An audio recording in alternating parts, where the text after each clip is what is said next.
Middle Podcast, the podcast dedicated to the music, movies, and culture of Generation X.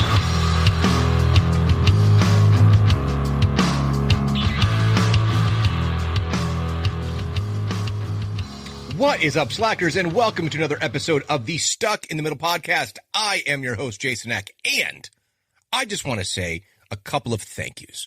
So, first of all, I want to say thank you to not only longtime friend, but also a guest on the show, but also someone who I've always, admired and had a wonderful relationship with going all the way back to when we were kids. And that's Justin, who had some really kind words over on the Facebook page. So, Justin, thank you. Also, I've said before how important it is, at the end of each show when I talk about, leaving a review or a comment, those things really do matter. So I just want to say thank you to a couple of new reviews that have given me 5-star reviews over on Apple Podcasts. So one of them left a beautiful, beautiful comment, and I just want to share it because, you don't realize, I think, how much it means to small creators like myself when we get positive feedback. Because so often we feel as though we're a little bit in a void because we're not, like I use the example all the time because it's the biggest podcast in the world, like a Rogan. You know what I mean? I'm just a normal dude in my basement who creates this little thing out of my brain, and feedback is so important, and it just... the phrase would be, keeps you keep on, keeping the good fight or whatever that phrase is, or keep on keeping on, as they say. So just want to say that to a user who goes by the tag of Mom Great, who said, I'm pretty picky about the nostalgia-driven podcast I listen to, but I had to add this one to the list. Professional, fun, and informative. Glad I found it. Now, thank you so much. This really means a lot to me. I don't know how professional I am. I try to be fun. I try to be informative. Sometimes I'm flying by the seat of my pants, which is probably more often than not, but that is so, so appreciated. So I just want to thank you to Mom Great. Also, a couple of, some just little things where, I talked about doing the blue check mark on Twitter. Just want to say there's a regular listener who goes by the name of, I don't want to get it wrong, it's Soap Man. But Soapman, what? It is, I always get it wrong. Soapman 99. Hold on a second. Yes, Soapman 99. I just wanted to say thank you. Always giving feedback. Not always. Yeah. You know what I mean. You know what I mean? You often have given me complimentary comments and those kind of things. It's so important. And you could actually see how, posts that are interacted with, in particular, comments, how that moves a little bit in the algorithm when you look at post engagements and reach. So just thank you. These incremental builds of the podcast is so important. And I just want to say, also put up on Twitter, and I put this up. And for those of you who don't really use Twitter, I guess it's X now. X marks the spot. Gen X. Holy cow, it's an app for us now. I mean, Elon Musk is a Gen Xer. But I had posted that please follow the account just to help the podcast grow, the account grow. Now, unfortunately, yes, I got, people saw it, but they didn't necessarily engage with it, unfortunately, because you can do like insights and tweet activity and detail expands, engagements, profile visits, whatever. But I just want to say that if any of you out there in the listenership, in the audience, knows people who are subject matter experts or other podcasts that you might listen to that are subject matter experts on these topics, please email me and I'll give the details at the end of the show, or leave a comment or head on over to the Twitter page.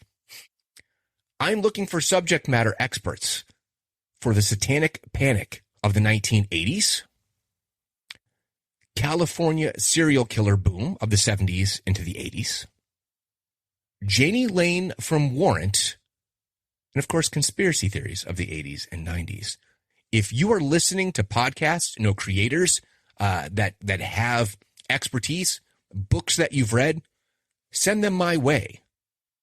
I would really like to try and reach out to these people and see if I can get them on the show. In particular, for these topics that I could sit down in front of Wikipedia, I can get books myself, and I can go ahead and do that. But it's so much different than to sit down with someone, even via, StreamYard or Zoom or whatever it is, and say, hey, I'm going to pick your brain.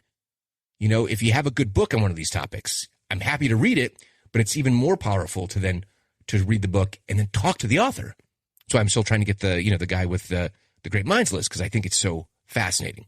So please, any podcast that you're listening to, creators, if you know someone who's a college professor who has studied these topics or done a course on these topics, please let me know. I'd really appreciate it. I'd love to get them on the show.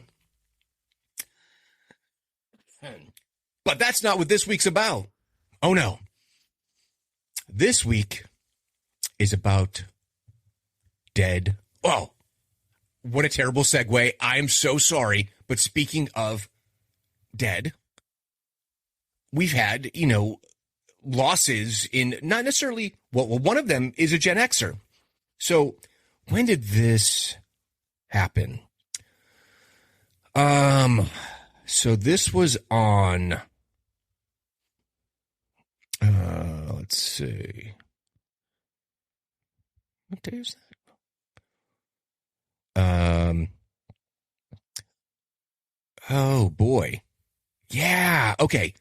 So I drop on Wednesday and I record prior to that, obviously. So since the last podcast, an actual Gen X icon has passed away in Sinead O'Connor.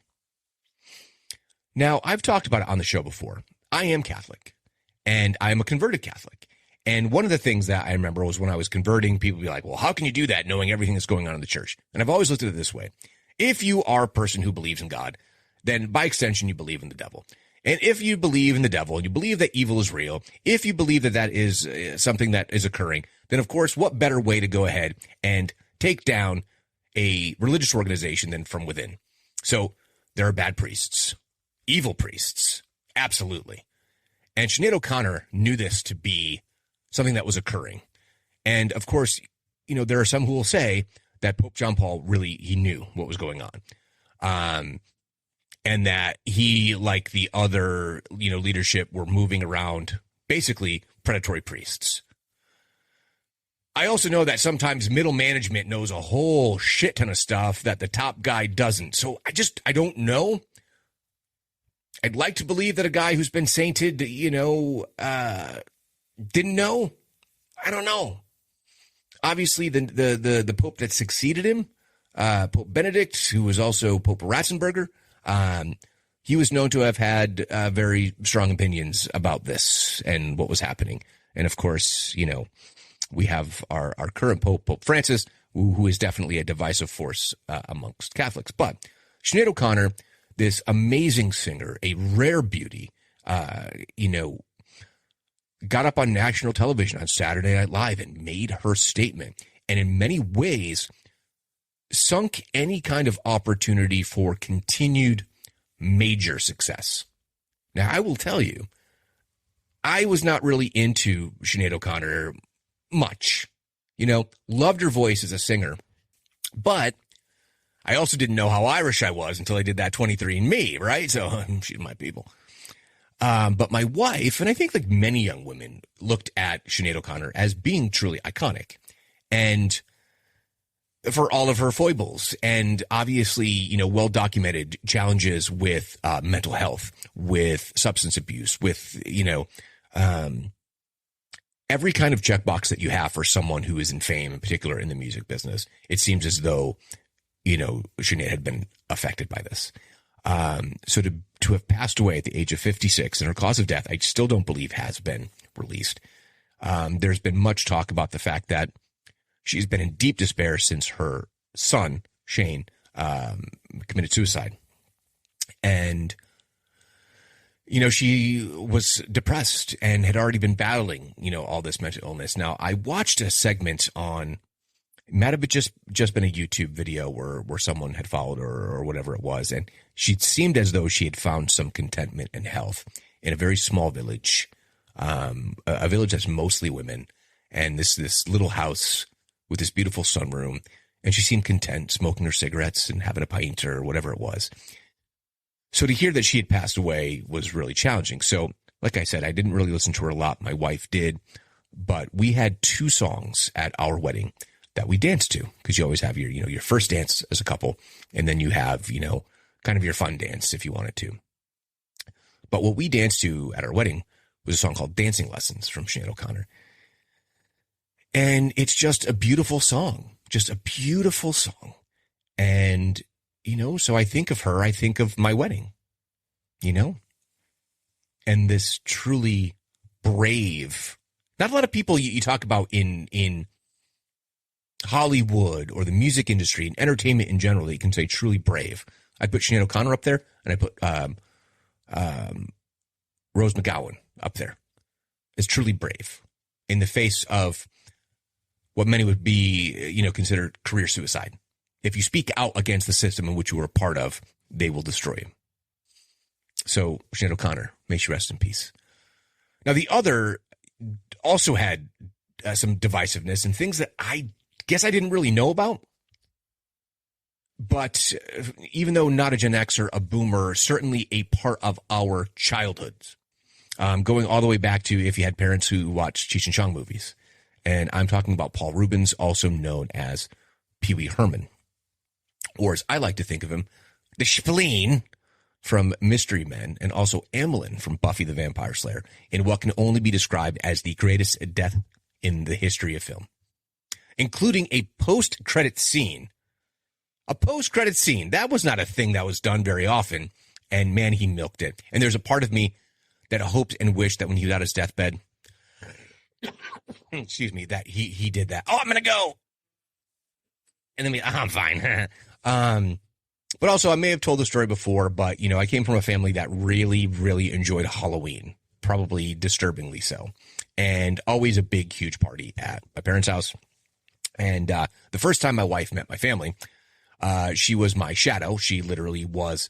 So this wasn't blackface in the way that, you say blackface. Literally, she was painted everything, her clothes, black, hair, like dyed black, black gloves, black boots, black pants. Like she was just all black. She was a shadow. And she was the shadow of who? Me. I was, in fact, Pee Wee Herman. And then about 3/4 of the way of the night, everyone's having a pop or two, having a good time. Everyone's in costume. I went and I changed into Pee Wee Herman. I changed from him into the picture that was made famous by his mugshot photo when he was popped for indecent exposure at an adult film place where he was arrested. And the mugshot became famous because here he was with long hair and a mustache and a goatee, looking like anything but Pee Wee Herman. And I went downstairs in this new guise, went up to my stepdad, who I've known forever. And he's like, oh, hey, who are you? Because it's his party. And I'm like, oh, hey, I'm Paul. Oh, hey, Paul, nice to meet you. And I'm like, yeah, I got you. And I was Paul Reubens. And I took out I had a little mugshot sign. And he was like, oh, you actually got me. Amazing.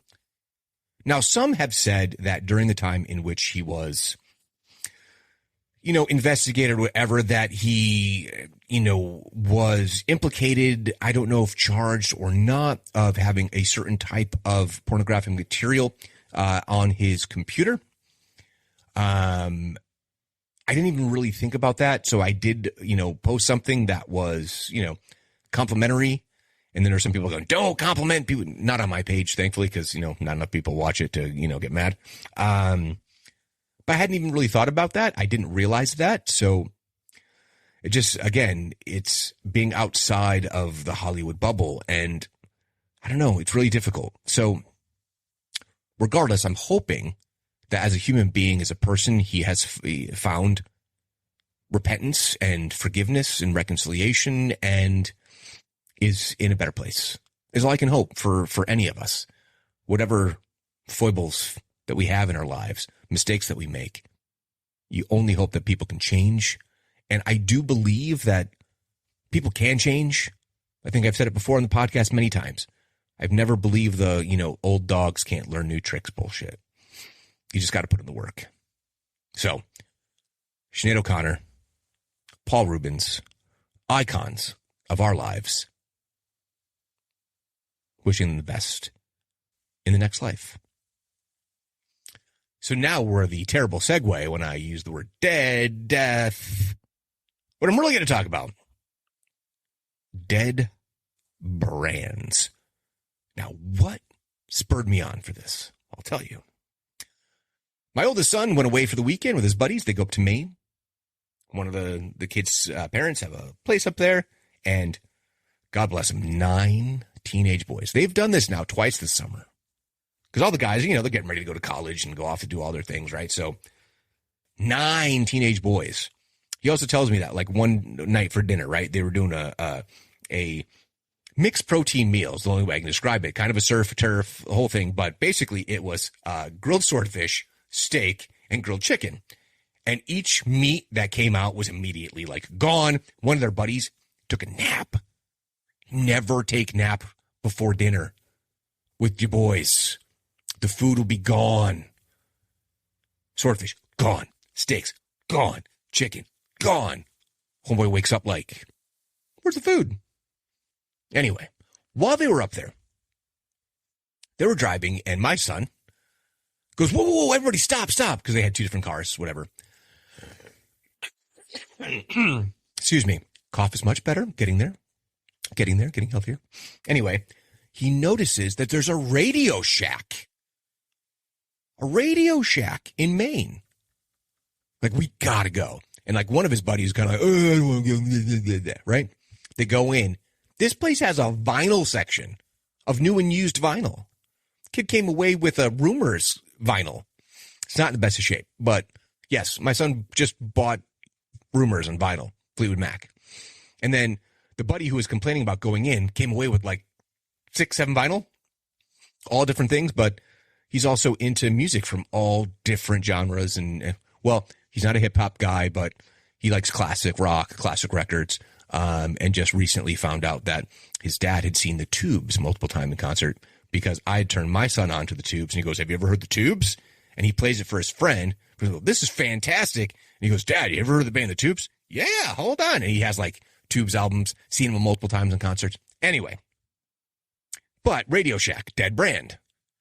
Well, apparently this is completely independently owned and run by this one guy who somehow got the name, and he gets to run Radio Shack. But I got to thinking about a lot of places, and it's definitely on a couple of different lists. But I think what immediately comes to mind for me, and I'm sure like all of you, maybe not all of you, hate to make that generalization, but many of us at least, we shop online.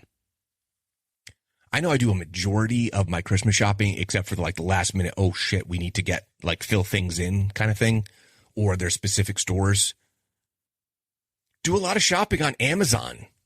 Like, admittedly, I wish I didn't, but I do buy a lot of stuff on Amazon. Sometimes the pricing on Amazon is excellent for certain things, particular things that you buy in bulk. It's not just your big box, your Costco's or your BJ's and those kind of things.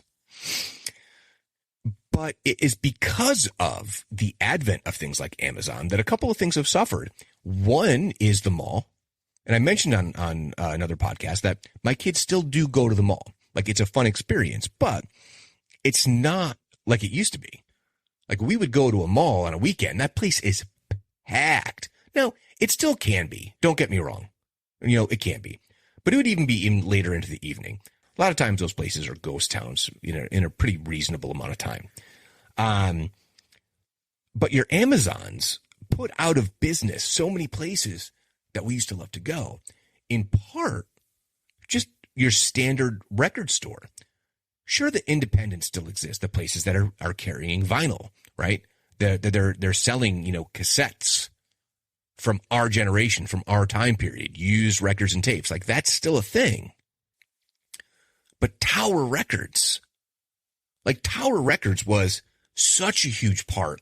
Like, when I moved to Boston, I worked at Urban Outfitters. Right across the street was Tower Records. But you also had the used place, which is like CD Spins. You also had places like Borders. And then growing up where I did, we had this place that I mentioned before called Strawberries Records and Tapes, where our friends worked. Like, the good old-fashioned music store was such a cool thing, such a cool place to go into. And sometimes you were just browsing and then finding something unique, because even those chain stores would still be carrying some selection of independent music. And it was just always neat to kind of go through it. Or, hey, what are the new releases for the week? And those would always be prominently displayed. But I thought of Power, Borders, which was, obviously music, movies, and more kind of thing. But you're still competing with your Walmarts for that and your Targets for that, right? Kind of a bummer that that's missing. But then I started thinking about like my own jobs, for example. So for me, at one point, I was a bit of a nomad, but I ended up crashing at this dude's house. I'm going to tell that story someday too. And I worked overnight at a place called KB Toys, right? I worked overnight stocking shelves there. I worked 11 to 7. Then at 7 a.m. when I got out, punched the clock, I walked across the plaza and began working at a place called Bradley's, also stocking shelves. That didn't last long because I was beat. You know what I mean? 11 to 7. And then 7 to 11. It's a long day, right? I could do it now. Honestly, could do it now more easily. But I was also, a punk kid and lazy and didn't sleep. And, I didn't want to do the second job. I really didn't. But Bradley's is also gone. So I've mentioned before that much of my recollections, much of my time is based upon being in the Northeast. So some of the brands that I'm going to mention, you probably, or at least the ones that I'll focus on, are because of my own experiences being out here in the Northeast. And then I'm going to mention brands that I've never even heard of before that you might go because you're in Wisconsin, for example. Oh, yeah, that was one of our favorite stores. So, excuse me. Let's get started. After a quick sip of my beverage. Okay, so very quickly, just going to mention Bradley's. So Bradley's was a chain of discount department stores which operated primarily in the northeastern U.S., like I said, and then went bankrupt in 2000. All store closed in 2001. 20 years ago. It's crazy. But the first store opened in New London, Connecticut in 1958. And the company was acquired by grocery store chain Stop and Shop in 1961. They owned it until 92 and then sold it to Royal Asshole. They also added Pizza Hut, Taco Bell, Dunkin' Donuts items to their stores, and then eventually filed for bankruptcy. So then another store that is similar was a place called Caldor. Now, again, I don't know how far and wide Caldor went, but I also think that this was very much a matter of Northeast. And it was considered by many the Bloomingdale's of discounting. Now, what I remember Caldor for was they had these jumbo pretzels at the front of the store. And you would I'd go with my grandfather. And like, okay, hey, you're going to get a pretzel. Big, huge pretzel with mustard and like tons of salt all over it. And you can either get that upon entry and then walking around the store eating it or on your way out. And I just know that at Caldor, I must have bought, because I'd go over to my grandparents and they always wanted to spoil me. And an action figure back then cost like $2 or something. And Caldor had this great selection of G.I. Joes. But let's see. Their name is a mixture. So Caldor is a mixture of Carl and Dorothy Bennett, Caldor. And let's see. They went mostly, it looks like, I just sneezed. I think that's a first for the podcast. New York, Connecticut, and doesn't look like they went much beyond that. They did get purchased by Associated Dry Goods, who were the owners of Lord & Taylor. Carl Bennett retired. May department stores. So May department stores ended up buying up like everything. But they kept it at a discount level, and they couldn't compete with places like Walmart, and really at the time it would have been Kmart. So they closed with $1.2 billion in liabilities and $949 million in assets. That's not the right ratio. So the other one that came to mind that may not be well known nationally is G. Fox and Company. So G. Fox, again, large department store that originated in Hartford, Connecticut. It was founded, and this, I know it sounds silly, but like I am such a fan of what can only be described as classical capitalism. Capitalism in the proper way, right? It's none of this like publicly traded bullshit and like just big companies swallowing up other companies.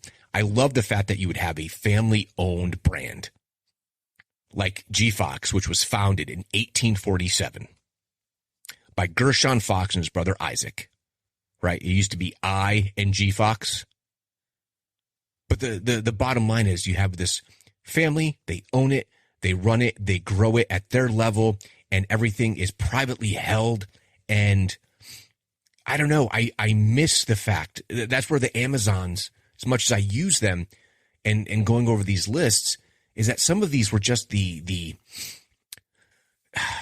lifelong ambition of families who just wanted a better way. And now it seems like people will start a company just so they can sell it as quickly as they possibly can. All the employees that started with them be damned. You know what I mean? Yeah, we've sold it. We've moved on. We took a huge payout. I don't know. That is capitalism, but not the kind of capitalism the way that it used to be. So I guess I'm just lamenting a simpler time. But they were purchased. They merged with Filings, which we'll talk about Filings also, which then became part of May Department Store.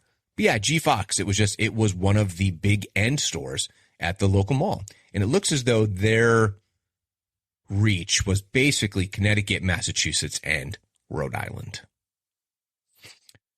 Yeah, the remaining G. Fox stores in 1993 were rebranded as Filings. I remember that happening. So even though I had already, I was still living in Connecticut at the time. Yeah, I remember G. Fox becoming Filings, and that was like a big deal at the mall, at the good old Meriden Square. So there's a couple of just the bigger retail stores. So now, this is under an article that talks about famous consumer brands that no longer exist, but some of them, I guess I didn't even think about. So I've already mentioned Borders. So Borders was founded in 1971. So not the same as like 1847 like G. Fox, but still could not compete even when they tried linking everything to Amazon. Right? Didn't work. And it was too late to move into the online space. Pontiac. Pontiac was introduced in 1926 as a sister brand to Chevrolet, and the line produced vehicles such as the Fiero, Sunfire, and Solstice. Despite numerous attempts to save Pontiac, in 2009, GM discontinued the brand due to lack of profits. Iconic logo. That like V, is it a V? I don't know how it was a Pontiac. I'm obviously missing something about the name. Let's see. What is the description? Pontiac. That sounds Native American. Pontiac, formerly known as Pontiac Motors,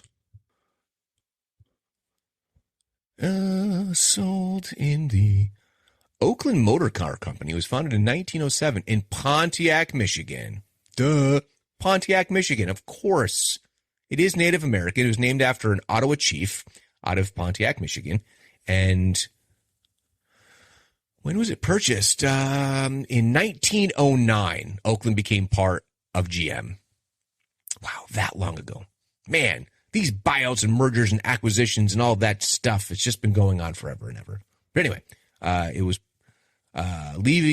franchise agreements for Pontiac expired 2010, leaving GM to focus on its 4 remaining North American brands: Chevrolet, Buick, Cadillac, and GMC. I never heard of this one. Kudos? Oh, Kudos was a candy bar, a breakfast candy bar made by Mars. Huh. No idea. Orbitz? Orbitz debuted in 1997, a texturally enhanced alternative beverage. Oh, what? apparently the world wasn't ready for Orbit's gelatinous blobs floating around inside what some called liquid reminiscent of cough syrup. The beverage was discontinued within a year. Oh, that's gross. Okay, now this one, what's amazing is that they still have like model planes and like bags that you can find. Pan Am Airlines. They shuttered after 60 years. There are three major turning points which led to their demise. They invested $500 million on 747s right before an oil embargo raised the price of oil 400%. It purchased national airlines in order to fly domestically, resulting in a loss of $18.9 million. In December 1989, it was the target of a terrorist attack that killed over 260 people. 2 years later, the company filed for bankruptcy. But yeah, I mean, Pan Am was as big a name as, you know, your Deltas and your Uniteds. Yeah, it's crazy. But I mean, terrorism is also terrible. Oh my gosh, this one is hilarious. Zune. Remember the Zune? Microsoft's version of an iPod? Yeah, we're not even going to talk about that. Oh, Netscape Navigator was the dominant web browser of the 90s. It sure was. But it was purchased in 1998 by AOL, and the browser was shut down in 2008. Oh, because Internet Explorer killed it. That's too bad. I loved Netscape, and you'd have to get, like, the disc. Like, you get the, you know, the CD loaded up. Amazing. Worlds of Wonder. Oh, Teddy Ruxpin was the shining star of Worlds of Wonder. The company, composed mostly of former Atari employees, also introduced the Nintendo Entertainment System and laser tag, the latter of which may have partly led to the company's failure. Whoa, 18 months after a 19-year-old pointed a laser tag gun at a police officer was shot, the company filed for bankruptcy. No kidding. Damn. Saturn. Now, I'm talking about the automobile maker, okay? After a failed deal with Penske Automotive Group, General Motors made the decision to cease operations at Saturn. Now, the vehicle line, which began in 1985 and included mostly small to mid-sized vehicles, was reportedly never profitable. Now, I also heard that it was, like, the people who owned Saturns loved them. And it's amazing to still see, what was the SUV, the Saturn Vue? I still see them on the road. And, like, a good friend of mine had a Saturn and loved it. But yeah, Saturn, they're gone. Fruit bars. Okay, that's generic. Made from real fruits. Your taste buds shout, look so ugly, they're going to knock you out. What? Okay. Once fruit roll-ups were released, fruit bars disappeared. Squeeze it? Okay. This says it's a staple inside 1980s lunchboxes. I don't remember this at all. Squeeze-Its implored tiny hands to squeeze the juice out of a character-emblazoned plastic bottle filled with flavors like grumpy grape and chuckling cherry. The juices remained popular for more than a decade, but slowly faded out of sight, despite the introduction of new flavors and a brand partnership with Lifesavers. Do you guys remember Squeeze-Its? It's spelled Squeezits. It has zits in it. That's disgusting. This is not as bad as the drink with globules. Wow Air. Never heard of Wow Air. Ultra low-cost airline. Okay. A seasonal and unprofitable business model may have caused the airline to start faltering because it was offering flights between North America, Europe, with a free stopover in Iceland. While closed in 2019 after 8 years in business. That's not classic. Here's classic. Photomat. There's Photomat, there's Photomart, there's another one too. But Photomat kiosks were everywhere in the 1970s and 80s. When developing camera film needed a quick and convenient solution, Photomat was the answer. The company offered drive-through next-day service, but when a one-hour photo development became available in the 1990s, Photomat fell out of favor. I used to love driving up to that stupid little building. You dropped off your film, they took it in, went and developed it for you. And that was the time when people did weird shit in film. But yeah, Photomats, those were so cool. And isn't like Tommy Chong's character on that 70s show, isn't that what he does? He works in the photomat. Simpler time. This one was also, excuse me, kind of a bummer. Circuit City had more than 550 stores at one point, and you could buy anything from electronics, washers, dryers, TVs, stereos. But in 2008, the brand began closing its stores after 59 years. 59 years Circuit City was in existence. I had no idea it had been around that long. But, like, you wonder why a Circuit City still exists or ceased to exist when, you know, a Best Buy still does. And I'm wondering if it's a matter of really moving into that online space as quickly as possible and getting, like, affiliate marketing and affiliate networking. Being able to go ahead and purchase products from other websites through your portal. I don't know what the case was with Circuit City, but I used to go to Circuit City all the time, and kind of a bummer.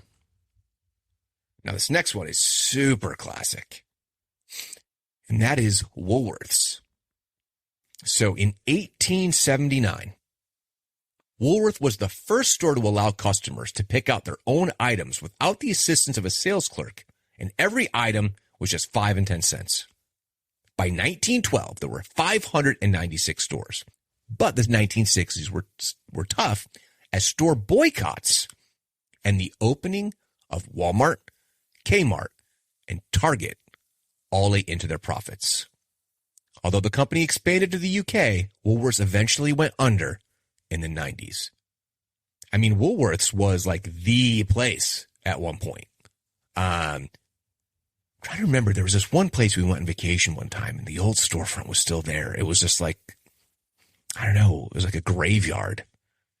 You know, it's kind of just a bummer when you see that kind of like urban blight, and it's like there's no way to reclaim it, or no one's wanted to. I don't know. McCall's Magazine, I don't remember much about that. All I know is it started in 1874 by a Scottish tailor as a way to share his dressmaking patterns, and his wife took over the magazine after his death 10 years later. Mercury.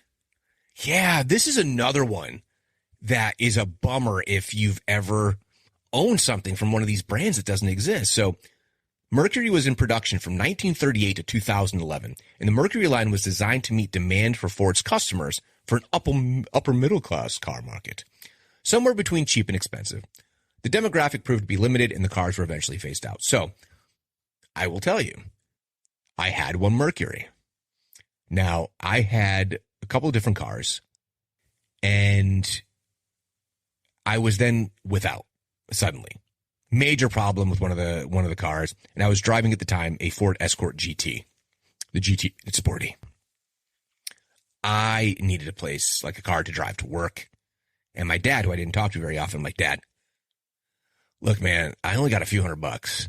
I need a car for work, like now. He's like, oh, okay, yeah. I know a guy. Whenever some people, some of it is by generation, some of it is just, you know what I mean. Some people say, I know a guy. It's going to be a shit show. But you'll probably come away with what you wanted. Kind of. Or what you needed. So my dad's like, yeah, come meet me up in New Hampshire and we'll go to my buddy.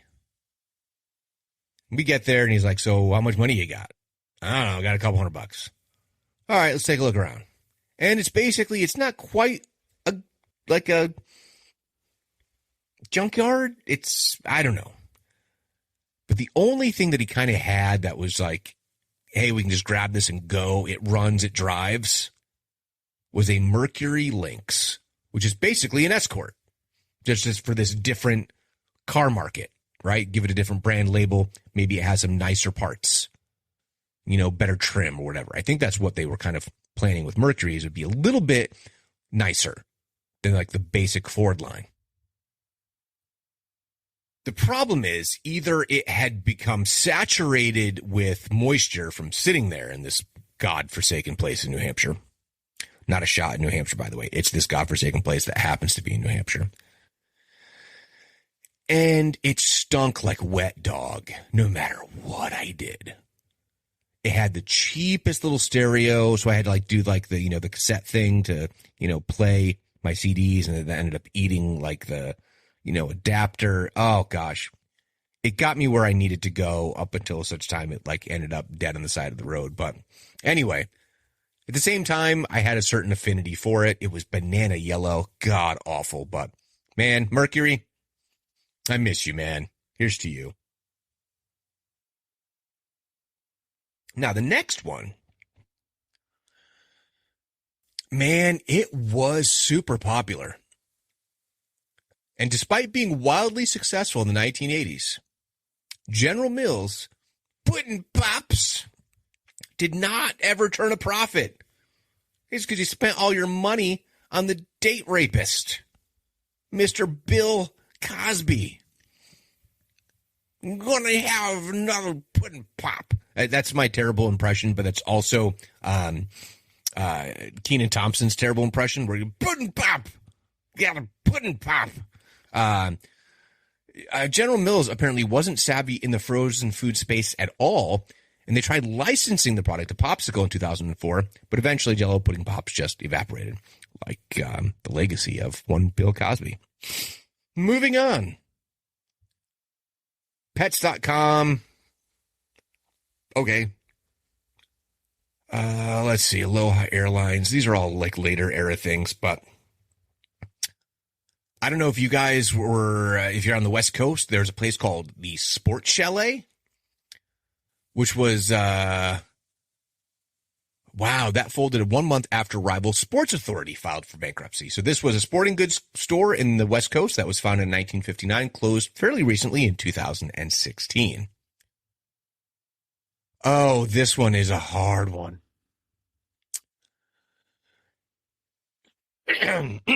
Because they had every chance to survive. And they had no vision. Blockbuster.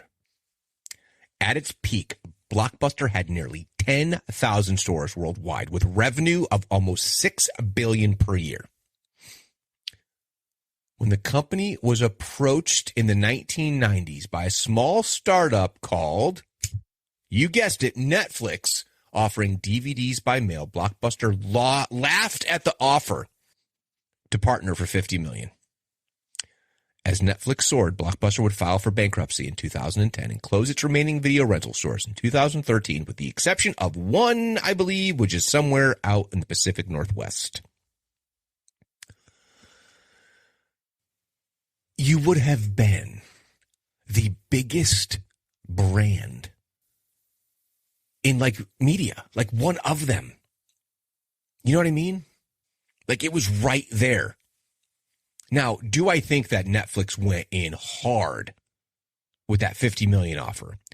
But you know what? Given that, Mr. Beast got like an offer for like his content or his channel or whatever it was, his company, for like some absurd amount of money, believe me, $50 million.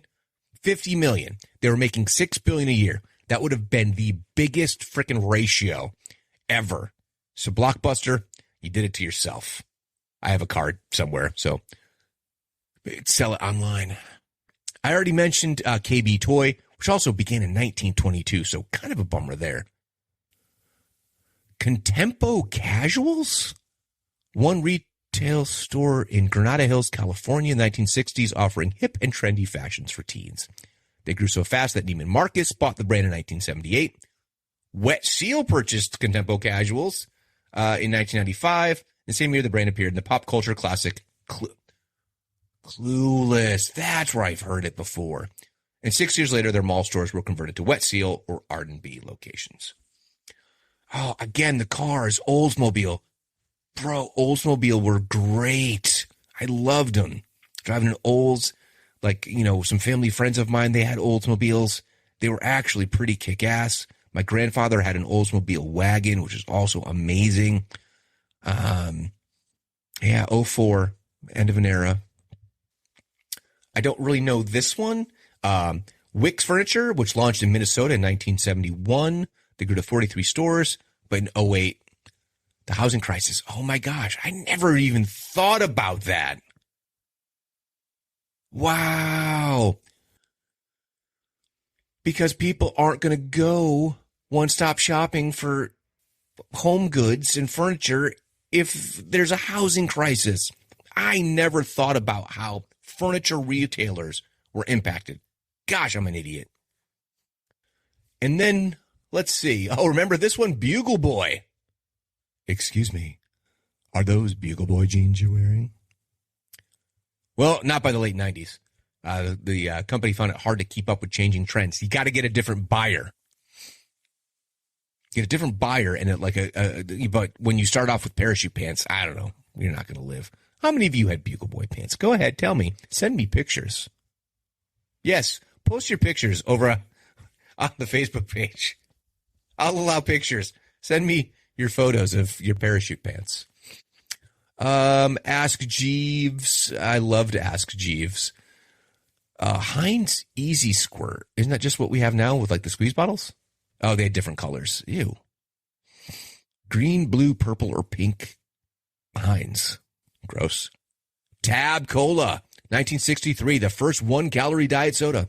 After decades of keeping it around mostly for nostalgia reasons, Coca-Cola is phasing Tab out by the end of 2020. So apparently this article is old. Anyone else closed since then? Probably. Let's see. Plymouth, another car brand. My wife had a Plymouth when she was a teen, a Plymouth Reliant.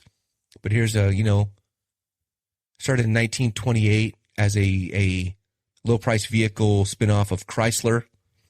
Gosh, that's also sad. Kinney shoes. In 1994, Kinney celebrated 100 years in business. The company had become one of the largest shoe retailers, merging with Brown Shoe, selling their assets to Woolworth, and adding Foot Locker, Stalco, and Suzy Casuals. In 1998, after 104 years in business, the Vendetta Group announced it was exiting the specialty footwear business and would close all stores. You know, that's crappy.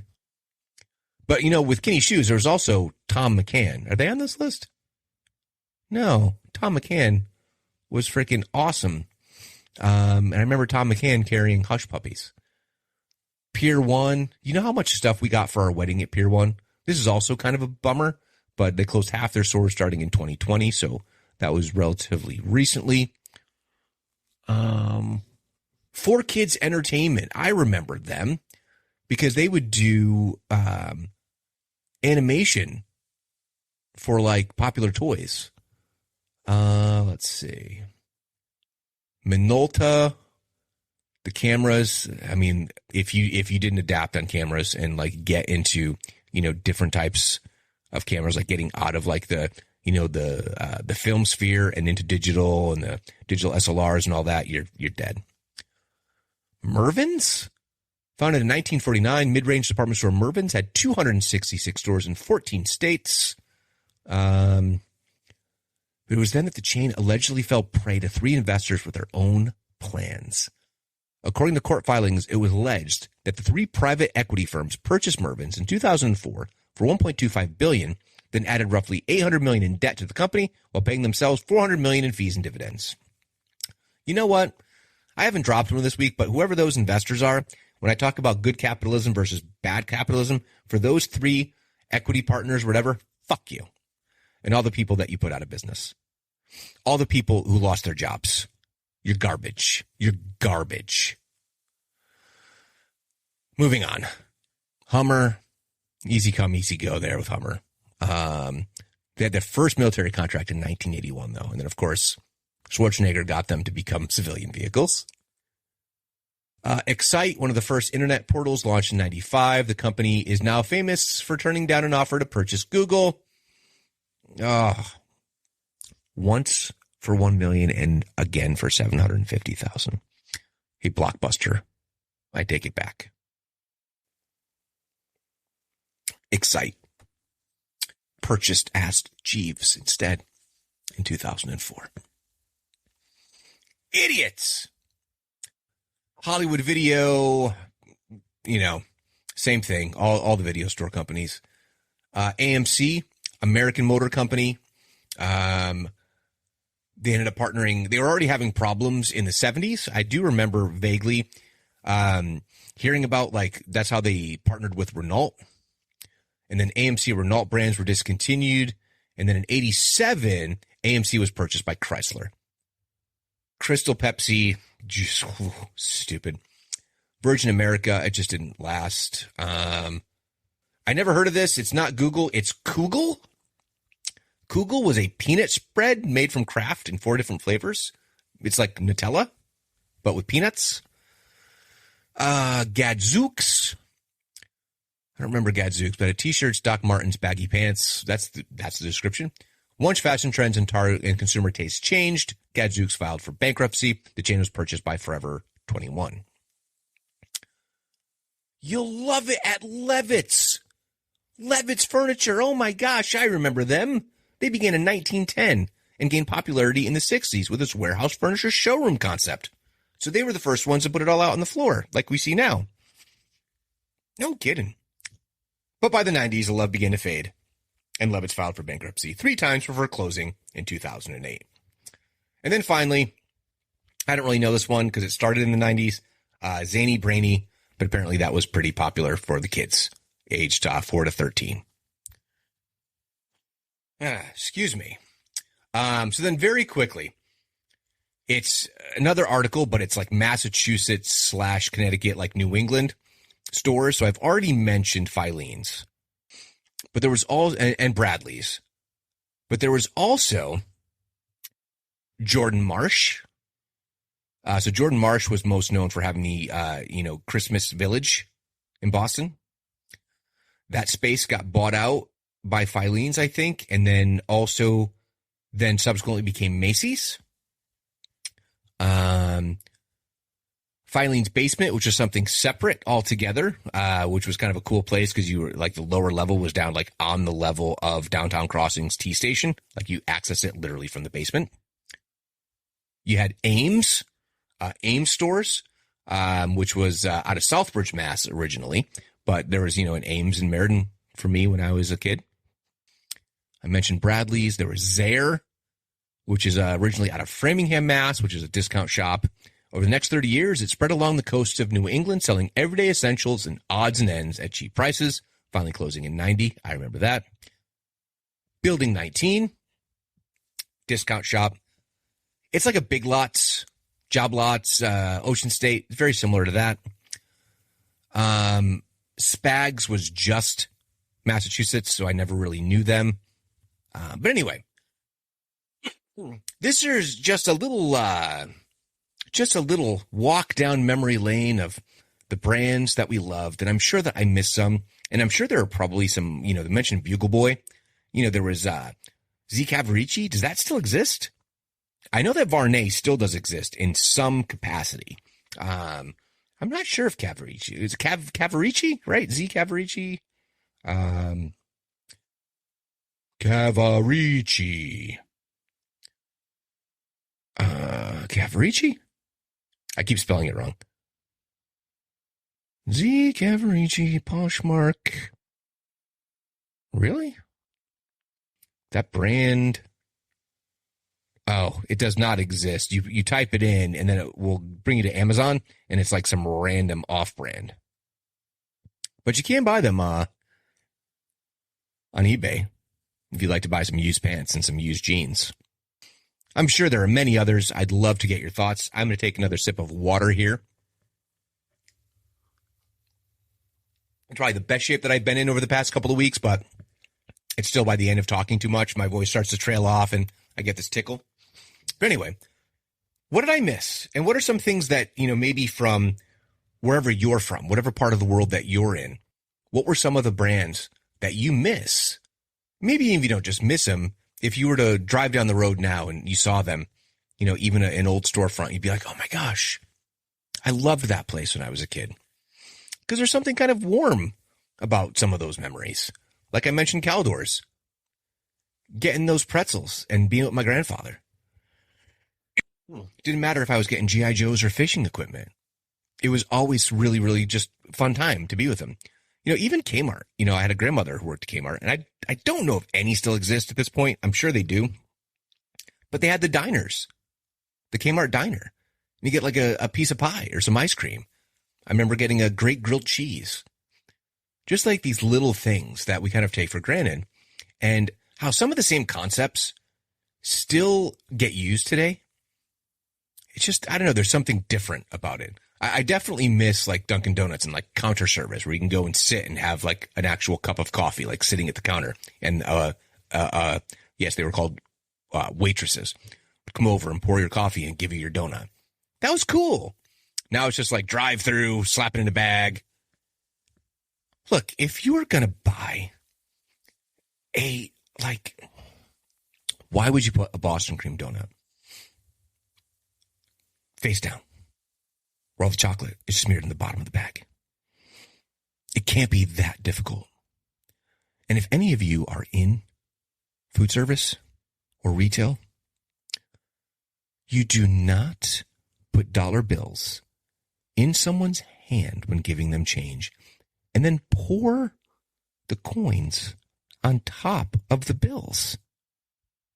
The bills, they're just going to slide off. What you do is you put the change in the hand first. They can kind of grip it and hold it in their hand, and then you hand the bills, and it's this nice little transfer. It's so clean, so easy. I don't know why these simple things aren't being taught. Since we're talking about retail and stores, please, and if anyone knows any of the bosses at Market Basket, teach your people how to bag groceries. It's really not that hard. So anyway, what did I miss? Tell me your favorite stores. Tell me if there's any that I mentioned you went, oh my gosh, I'd forgotten about them. And I don't know. Sometimes it's a matter that, like I said, my grandfather, maybe you remember a story, your grandfather, your grandmother, an uncle, a great-grandparent, a parent, a sibling. These are what memories can be very warm, and they can be associated with places, even crass, commercial, capitalist places like a good old-fashioned retail store. So how do you let me know? You can email me at stuckinthemiddlepod@yahoo.com. You can find me on Instagram, Twitter, and YouTube at StuckPodX. Head on over to the Facebook page, Stuck in the Middle, a Gen X podcast. Please like, comment, share, leave 5-star reviews, and most importantly, please subscribe to the podcast. So until next time, later, slackers.